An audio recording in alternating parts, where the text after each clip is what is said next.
It started as a piece of one of the biggest movie sets ever created. Nearly a century ago, Cecil B. DeMille commissioned a set 12 stories high and 800 feet wide, built on the Nipomo Guadalupe dunes.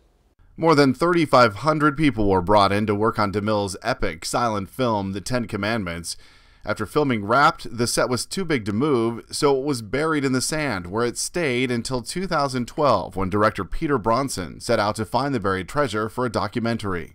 And it took Peter a very long time to get to the point where he could conduct an excavation, and he excavated enough to make his documentary film, but didn't want to continue on anymore. Relics from that first dig greet visitors in the Guadalupe Dune Center. Executive Director Doug Jensen said one of the archaeologists approached him with a picture of the partially uncovered set and warned saving the rest of it was a race against time. So at that point, it just kind of fell into my lap of do I continue to let this thing decay, or do I start a fundraising campaign to try to rescue it? He spent years raising money and organizing archaeologic digs to save a piece of Central Coast history. Is that it's a really unique piece of community heritage. It's not like anything else on Earth. But they were still a long way from finished, and that's where art restoration specialists come in. They've been traveling to the center, piecing together what is basically a huge jigsaw puzzle. I was searching for something to define our edge line here because I want to know where it ends so we can move forward into the center. The artists say the painstakingly slow process is a chance to preserve history.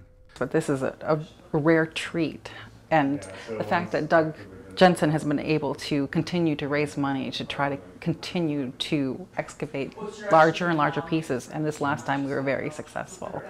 So this aesthetic project becomes something bigger than its objects itself. I find that absolutely, it's a time capsule. It's a time capsule of American culture. The whole process is being shared with local students and visitors alike. There's nothing quite like seeing the look of awe on a small child's face when they walk in and they see this ginormous statue that's from their community.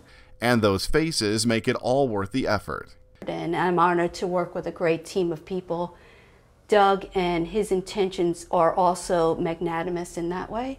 So it feels like everybody's on the same mission beyond this.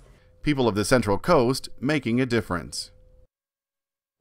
Now, Doug Jensen says the project is a great fit for the Dune Center because it's helping to interpret the history of the area. And there is now a fundraiser underway to move the Dune Center into the historic Far Western Tavern, where that Sphinx can then be assembled and displayed.